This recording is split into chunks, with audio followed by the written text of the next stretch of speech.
We're going to give it another try with our spotlight story, talking about Crestview. The Bulldogs are bubbling with talent. 5 guys have Division I offers, and their coach brings a great track record of developing and promoting his players. Hill Kelly is a proud sponsor of Prep Spotlight. Kevin Pettis is a fixer. In Central Florida, he turned 2 winless programs into state contenders quickly. The straits were not nearly as dire at Crestview, but now in his 2nd season with the Bulldogs, Pettis seems to be getting them fully on board with his philosophy.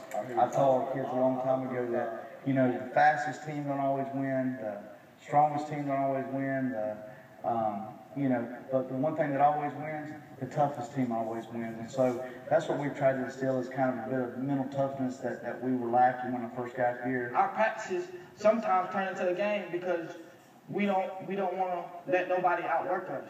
We work together as a whole. We practice like we finna die. It's easy to see why the players are now gung-ho for Pettis. He goes to incredible lengths to promote them in recruiting, sending video to position coaches across the nation every week.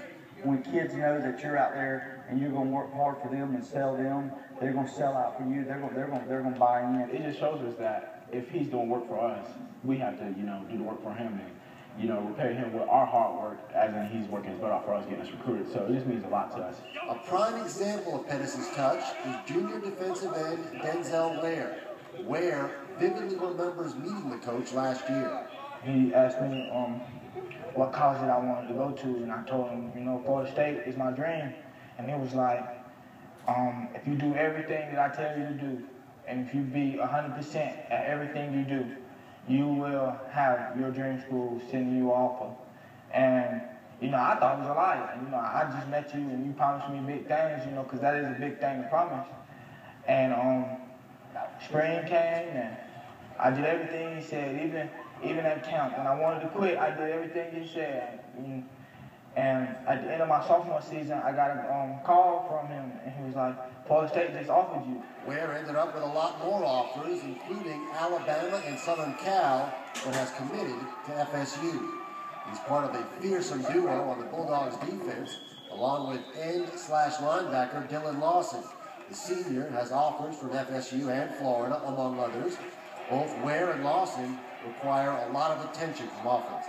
Oh, that opens up a lot, because when they just have to focus on them, that gives our linebackers free range right there. There are plenty of other playmakers on defense, with Pettis' philosophy of putting most of the best players on that side. Senior Dakota Dean, quarterback last season, is now at linebacker. On offense, another Dakota stepping in admirably at quarterback. Freeport transfer Dakota Davis doing well, but still a work in progress, says Pettis. He has the luxury of some impressive backs. UCF commit Micah Reed leads the way. The senior, kind of overlooked until recently, is making people take notice. I kind of like the feeling of being underrated. It doesn't really bother me that much, but just feeling that I have a chip on my shoulder and I just need to prove to everyone that I'm a good back. To me, it's the total package kid. He's got size. He runs like a scat back, but he's got power.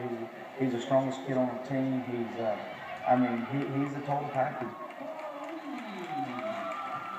Also running back, they have Michael's little brother, sophomore Emmanuel Reed, also very impressive running back. 2 other juniors have D1 offers. Offensive lineman Lucas Lee, offer from Clemson, and defensive back Jalen Robinson, offer from Vandy. So a ton of talent there. Seems they're now on Coach Pettis' page as well, so could be dangerous. Perhaps our computer's the only thing that can stop them this year. Yeah, apparently, yeah, we're the only ones who slow them down. They'll have a nice test next week, because week 3 is full of great games. Here you go, Pine.